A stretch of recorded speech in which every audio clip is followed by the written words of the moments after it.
So we'll have coverage, of course, from Tahrir Square, and as Andrew was reflecting a moment ago, elsewhere in the capital there are a number of people on the streets who are in support of the Morsi government, and they believe, on the right-hand side of our screen there where we've divided things, they believe that this is an unfair intrusion in the democratic process that was established some 2.5 years ago.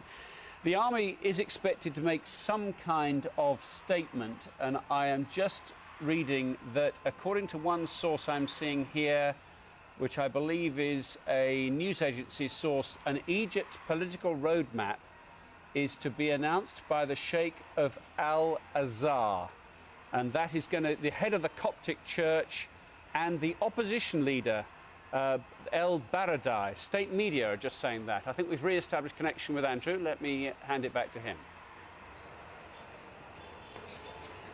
Martin, you've got us back. Sorry, our signal has been dropping out from time to time. Communications, as you can appreciate, are pretty difficult here. There's just so much social media in the air, so many waves being used for so many different styles of communication that, frankly, the networks and the satellites above us are pretty crowded. Interesting that you just announced that that point there, that the head of the Coptic Church, Mohammed Al Baradei, the former weapons inspector, will be the presiding figures, if you like, over what happens next, this so-called Egyptian roadmap that's supposed to take the people forwards. Now, one guesses at this stage that that is some sort of an agreement that's been thrashed out by the talks that have been taking place in the background, particularly between the heads of the military, between parts of Morsi's government, if not the president himself, and other church and youth leaders and representatives of some of the parties that you see protesting in Tahrir Square behind us. Let's bring in Tim Marshall on this point. Tim, just hearing that the head of the Coptic Church